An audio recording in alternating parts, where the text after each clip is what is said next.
Hi everyone, I am Lady Stars and Fire. My real name is Michelle Espinosa. This is part 2 for February 19th through the 26th of the weekly healing messages. I already did the first video with Spirit's guidance, the Egyptian god, if I'm pronouncing it right, Sebek, which is the Egyptian crocodile god of the Nile. That's just a lot to get out of my mouth. I can't always get that out properly. And you can always go back and watch part 1 if you need to put these two together, because this is astrology. That's why it's part 2. I did not have time to do it all on the first video. But before I go into the astrology, I'll give you a small recap of the really, really important parts. And then if you need to know more, please go back and watch part 1 so that you got the full idea of everything that I'm being told. I am being told the Egyptian crocodile god of the Nile, that's a lot to say, Sobek, if I'm saying it right, is visiting us this week. He is lending us his energy. But what I left out of that first video is he stands in the Aquarius energy right now, and he only has one question for you. One question for you, because he is a creator god.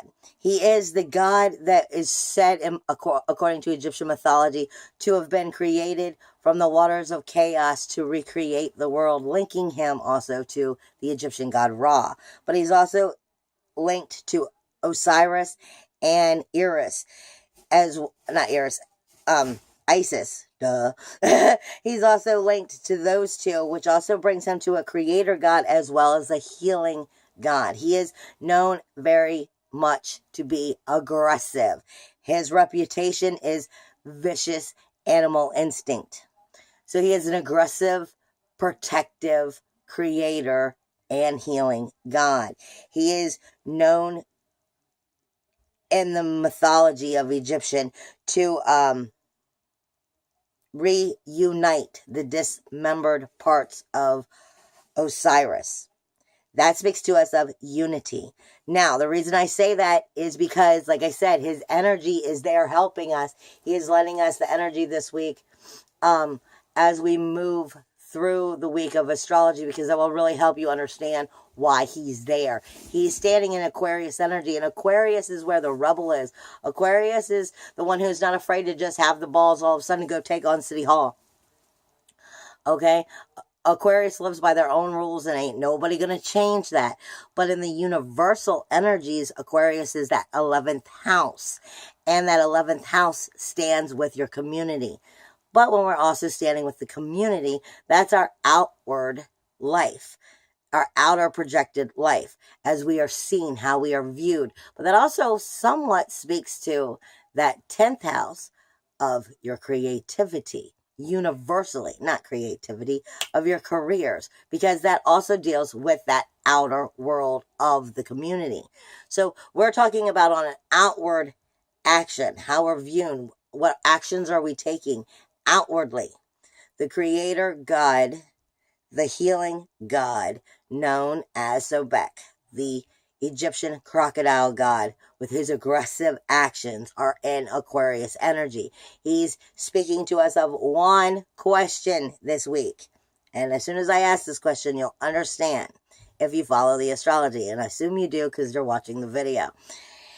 His question is, will you do whatever it takes?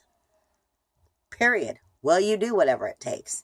And if the answer is yes, the next question is, are you going to do whatever it takes for the right reasons? And that means soulfully as well as community-wise. Are you able to handle the whole story, the whole picture? Will you do whatever it takes? And again, if so, are you doing it for the right reasons? Or are you doing it for an egotistical reason? That is the key right there. And the reason I say that, and the reason he shows himself is because he's there to lend his power. He's there to lend his aggressive, passionate energy. Because this whole week, I'm being told by Spirit, is the Southwest southeast energy, which is new beginnings, rebirthing. But in that passionate, aggressive action, basically. That fire aggressive action of new beginnings, new rebirthing. And that's perfect time because we just had the solar eclipse. And the solar eclipse had us in a form because you have the moon and the sun eclipsing. So that forces you to have your ego and your soul kind of like facing off and looking at one another. So this is a perfect time for this energy to be coming out. But the main reason he's asking you if you'll do whatever it takes, and if whatever it takes is being done for the right reasons, is because he is standing in the south node. The south node right now is always straight across from the north node. The north node is in Leo. But the south node speaks to us of what it is we have already done, what we've already gotten good at, and are we doing it now for those right reasons or not? Because if we're not doing it for the right reasons, it can also become our undoing. Now do you understand why Sobek is there?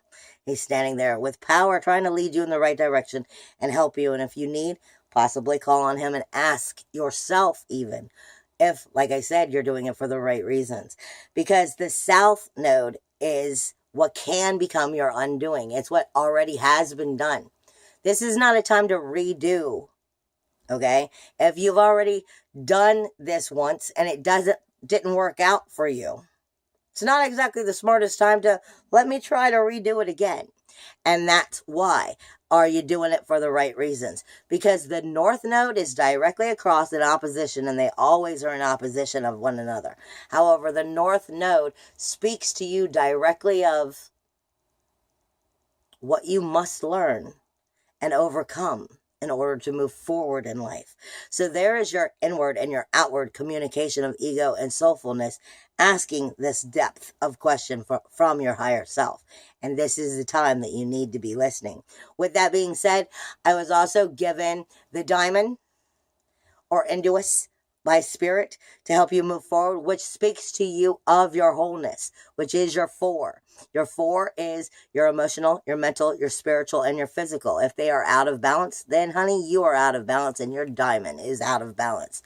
So if you look into the energies of what the diamond means, you are given the diamond and Sobek, and you are also reminded that the only obstacle that stands in your way of being everything that you want and having everything that you want in life is you. But sometimes that's also because you're not spiritually mature enough to get there yet. Sometimes the obstacle is there for a reason because you still need it to be there until you are spiritually mature enough to move forward. And that's an evaluation you need to take upon yourself. Now, with that all being said, let me hit the astrology for this week. Pisces. Oh my God, Pisces energy is loaded. But here's the kicker that nobody is going to talk about because most people do not look at these areas in astrology. This is what Spirit points out to me. This is why I do things a little bit different when I see astrology, and that's why I tell you about it in these videos. You want to keep an eye on your Libra energies. Your Libra energies right now have everything to do with doing it for the right reasons, or are you doing it for the wrong reasons? Are you soulfully maturing so that you're maturing in life and moving forward in that positive way like the North Node wants you to as you move forward, as well as evolve and ascend upwardly within your life?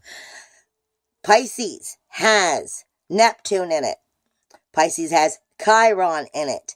Pisces has Venus in it. It has the Sun in it, and it has Mercury in it. Oh my God, bases are loaded. That's 1, 2, 3, 4, 5 signs. And hold on. On the 23rd, on Friday, Juno is moving in. So you've got 6 planets, so to speak, according to astrology, in the sign.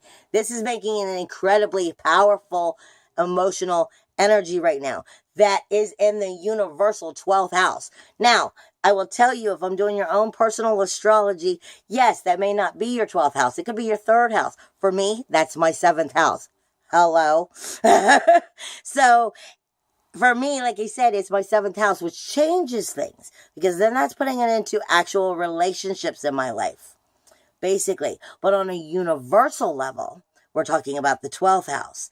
And the reason I'm explaining that to you is because even though when we do your own personal astrology, if you were a client and I'm actually doing your astrology for you, we're breaking it down to a bigger depth of exactly the areas that we're talking about.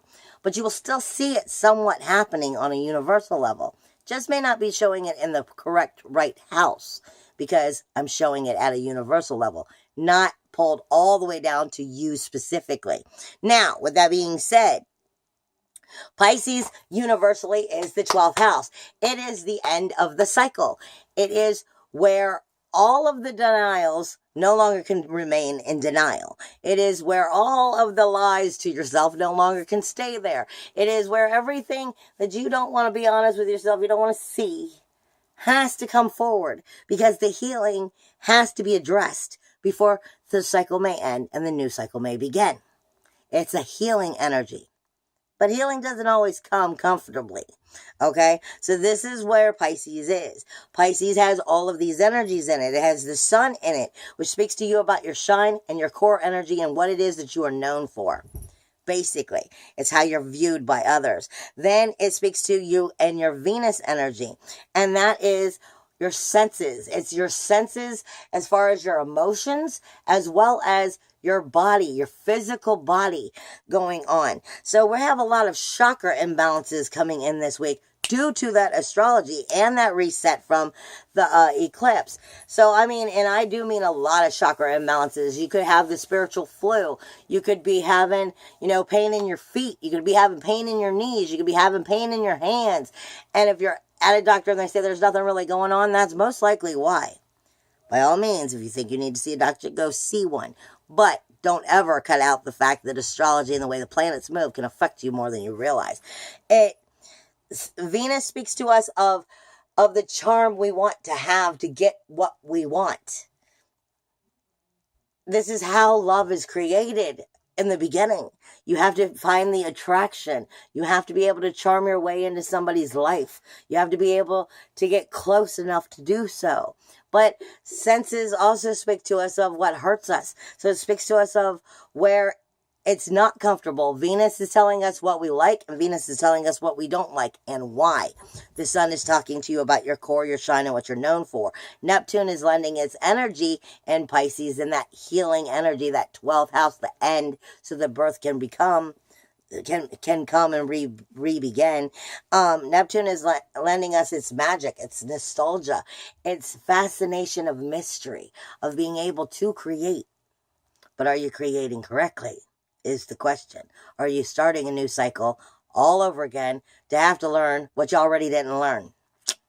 Okay? Mercury is there to communicate with yourself and outwardly so that you can make sure that the cycle gets started right. You're not starting a cycle that you just finished because you didn't learn nothing, you have to do it again. Then you have Chiron, which is the wounded healer. The wounded healer is all about sifting through those pains and forcing it to the surface so it has to be healed.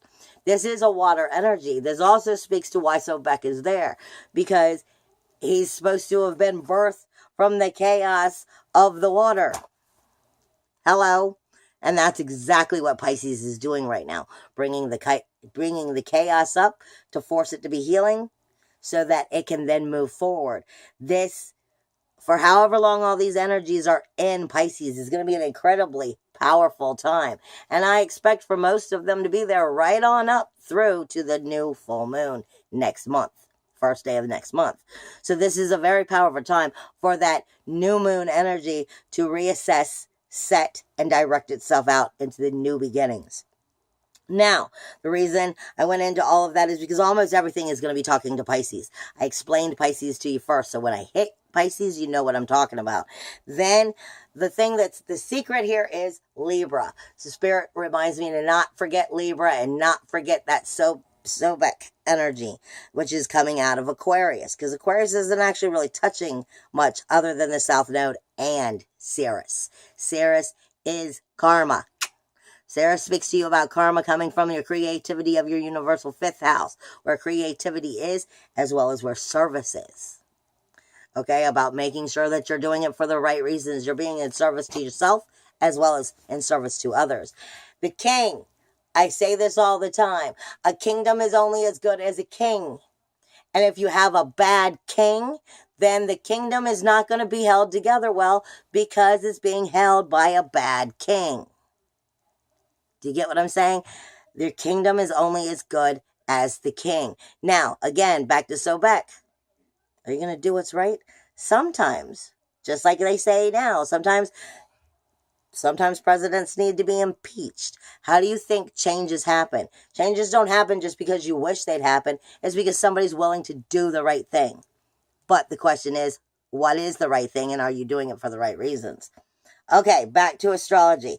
7th house speaks to us of Libra. Universally, Libra speaks to us of balance. How do we create harmony and how do we create balance? Well, Libra will show us how we create balance and how we create harmony by showing us where imbalance is, where it is not balanced, where the harmony is not. And it's speaking to you within the universal 7th house of the relationships. Well, honey, you have a relationship with anything and everything that you care about. Not just your friends, not just your children, not just your parents, not just your job. You have a relationship with your home, making sure that you have the finances to pay to have the home.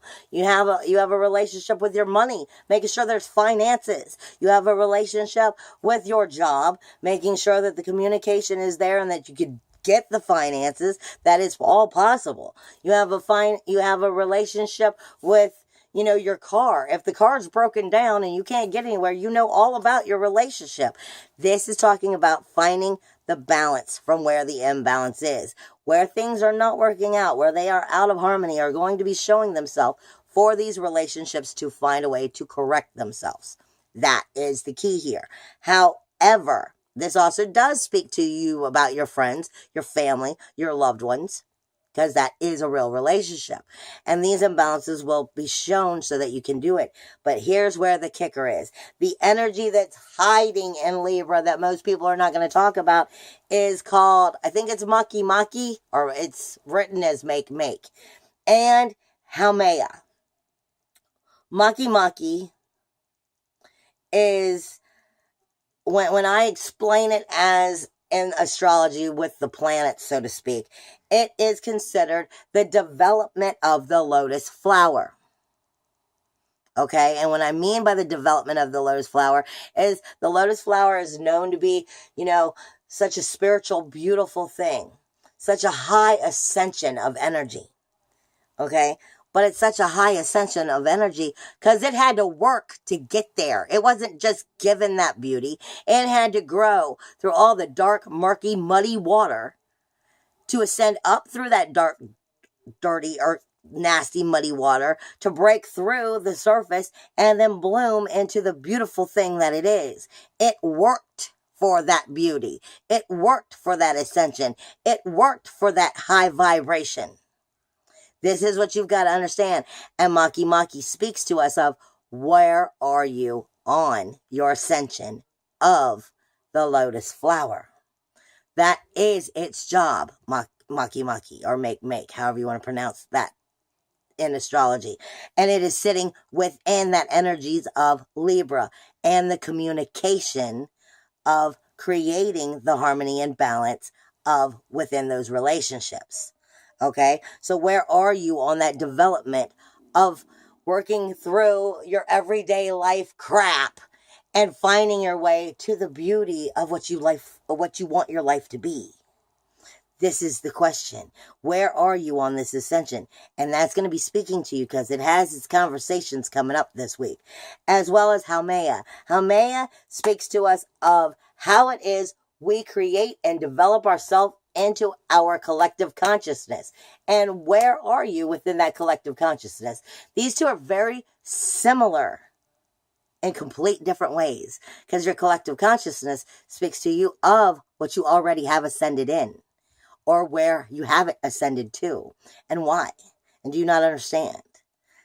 Okay, I'm getting a little cryptic, I know, but that's part of what this is about. These energies have a lot to do with what is going on versus where Sobek in Aquarius is asking you, Are you doing it for the right reasons? And if so, fine, do whatever it takes. But don't do whatever it takes if it's taking you in the wrong way. All right, with all of that being said, let me also remind you, the ruler of Pisces is Jupiter and Neptune. Most people only think of Neptune as the ruler of Pisces, but we're talking about Jupiter also being a ruler over there.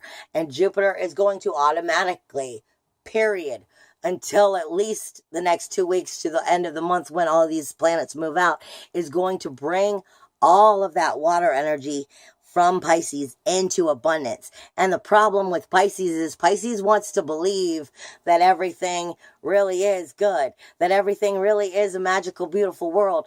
Sometimes Pisces has to realize some people out there aren't there. Some people out there are not going to do the right thing. Some people out there are always going to not be there. They're not going to be there for you. They're not going to do the right thing, and they'll take advantage of you. And that's where Pisces gets hurt, because Pisces wants to believe things are going to be perfect. Pisces wants to believe that this is a magical, perfect world, and it has compassion. But that doesn't mean you're going to get there by thinking it. You have to know where to know the difference. Okay, and you've got Venus, which is your senses, talking to Libra. With all of that being said, here's your positive energies. Ceres and Leo is talking to Vesta and Mars and Sagittarius, 9th house, universally. There's your higher self, your soulful self, your religious self, your philosophy is speaking to your inner fire and your inner warrior, which is speaking to Ceres and the North Node about the karmic obstacles and being able to help you overcome them as you move forward. Jupiter is in Scorpio about the fertility and growth that it needs for the rebirthing, and it is speaking to Chiron especially, but it is also speaking to all of Pisces about getting past that 12th house and moving on with abundance quickly and positively. Now you have sextiles of Capricorn, Lilith, and Saturn. Lilith, you can't make me do anything I don't want to do. Saturn is talking to you about your rules and your boundaries and your walls, and why are they set up for the right reasons.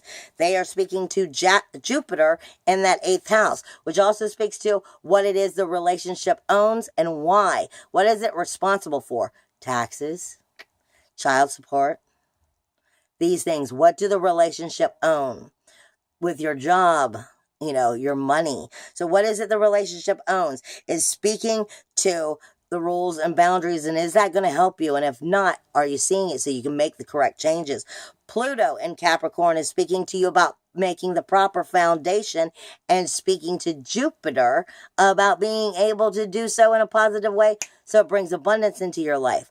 But it is about rebirthing and the fertility of it. So if you're not rebirthing, it's going to bring abundance of the same crap that you already have not learned to you. So this is why it's important for you to understand these. Uranus in Aries is in the universal 1st house, speaking to Pisces, but it's only speaking to Mercury and the Sun, your core energy and your communication about your independence, your individuality, your uniqueness, and your freedom. These are all positive energies to move you forward. The 23rd, you have a T-square where the moon in Gemini is speaking to Pisces and speaking to Jupiter, which is in Scorpio. This is rebirthing, but from your soulful intuitiveness and your emotional energies, so that you can make these changes happen, because we are dealing with Pisces 12th house.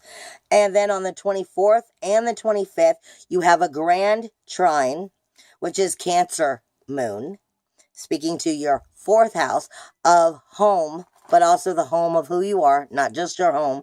Speaking to Pisces energy, again, all of that soulful healing that might be a little too close to home, but still about making it come forward in a positive way.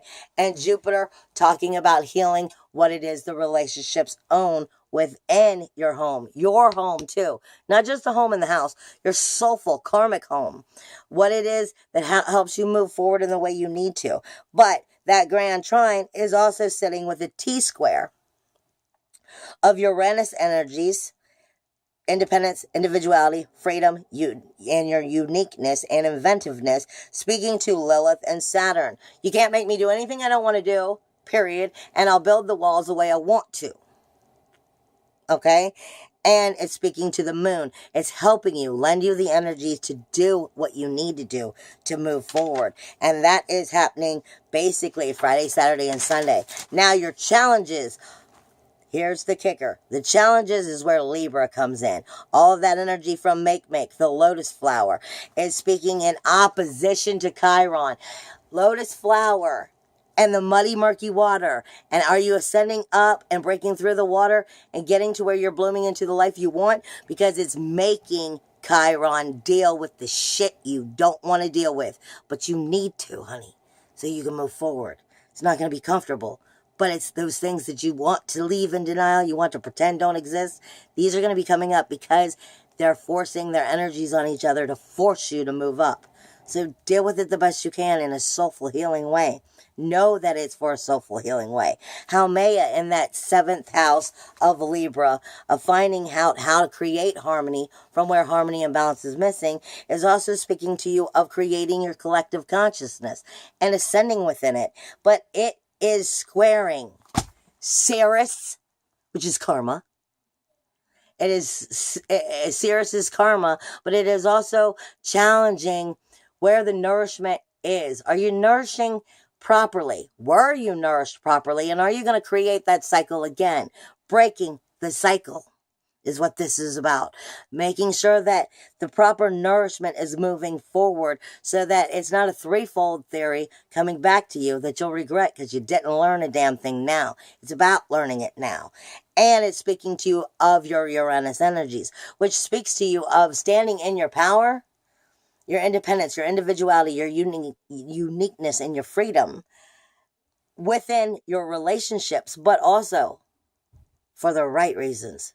Not for the egotistical reasons. These are the challenges. You're going to have to decide, what side am I on? Am I doing it for the right reasons? That's why Sobek is in Aquarius. Because it comes straight down through that, even though nobody else is going to see that.